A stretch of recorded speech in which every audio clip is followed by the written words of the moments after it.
last meeting, started a conversation concerning the sewer enterprise fund.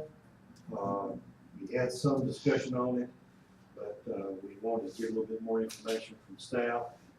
And I know some of you had some conversations with staff to get some information. They've sent some out to us, so I appreciate your working toward that. And if anybody has anything you want to say before I turn it over to Russ to get us started. While we wait just a minute to give time for her to come in.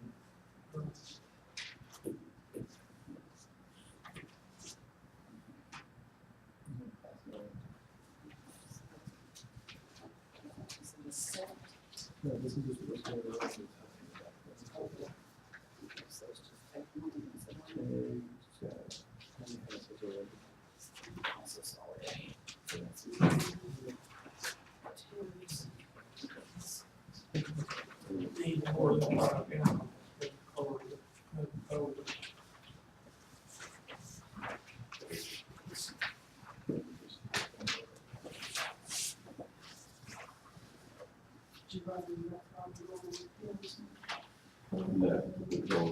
Can we get, oh, go ahead.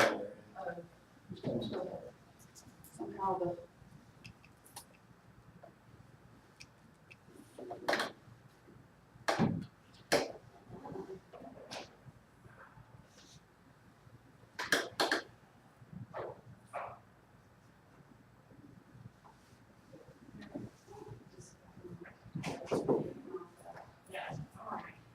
sorry, guys.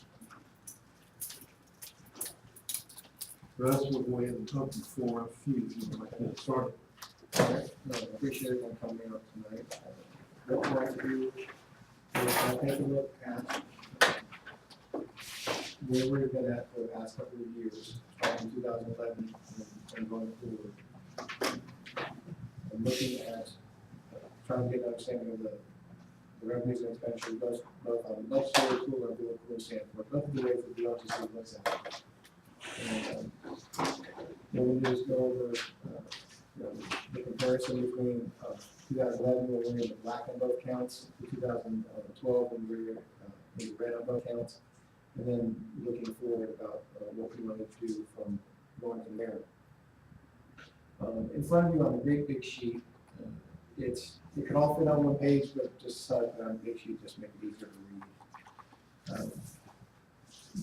Looking at the two different columns, the fiscal 11 or fiscal year in 2011 revenues and then the fiscal year 2012 revenues. The big drivers there is, first off, after several years of declining revenues, we actually had an increase in revenue of 4.6% or 4.6% bill flow increase in 2011. And that was followed up in 2012 by a decrease of 9.1% in total flow. And then the other significant item there is under the grant revenue. We received $152,000 in grants that year. That was for the finishing up the Waterworks Road lift station, and then also from the Rural Center for the planning grant. Now, due to the timing of the grant and the process of the lift station, we received $139,000 in revenue from that grant, but there was only $96,000 in matching expenses that went out that same year. So we essentially got $43,000 more revenue in this year than we did have related expenditures. And that's just the timing aspect dealing with a reimbursement grant. So you see the difference between the revenues for the 2 years. Looking at the expenditure side, operating expenditures and repairs and maintenance were relatively flat. The capital outlay included the finishing off of the lift station and the roof and the treatment plant. And then the debt service is significantly higher because we elected to go ahead and pay off that loan early in January, saving the $4,000 in interest over the rest of that year. And then going down to the next section, other financing sources and uses, that is the transfer out for the labor. Beginning in 2012 is when we started billing back the actual labor costs rather than just an estimate on what we anticipate the labor to be.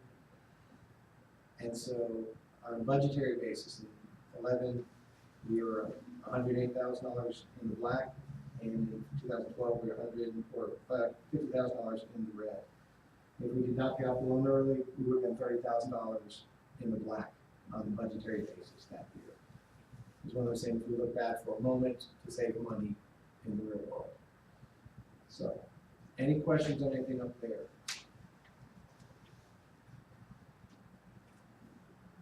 Okay. Moving down, and I hope my email kind of clarified enough as far as the whole list through budgetary and full accrual accounting. Budgetary is kind of the cash flow coming out of your hand, and then the full accrual deals with more the actual expense of providing the service and take you into the capital depreciation into effect. We had a couple other unique situations that year, and that we also received $250,000 from the county to pay off the White Oak line. Once again, the project was done, and this was the last payment that we had coming in from the project fund for that. Also noticed the increase in depreciation went from $214,000 to $246,000. The amount of assets that we added during these projects, the $2.6 million for the White Oak line, I think it's been like $550,000 for the enhancements down at the wastewater treatment plant. So now rather than depreciating $6.6 million worth of assets, we're now depreciating $9.4 million of assets. So, and these were new assets rather than like replacing another one. So that kind of increased our depreciation expense on a full accrual basis moving forward. Okay. So that's basically the comparison of those 2 years. And one other item of note down there is loss and disposal of assets of $56,000. The lift station that we ended up replacing over Waterworks Road was basically a maintenance nightmare and also a safety issue. So we ended up getting disposed of before its useful life of what they had slotted at 40 years. That was the remaining amount of life left in that asset when we replaced it. Anybody have any questions on it?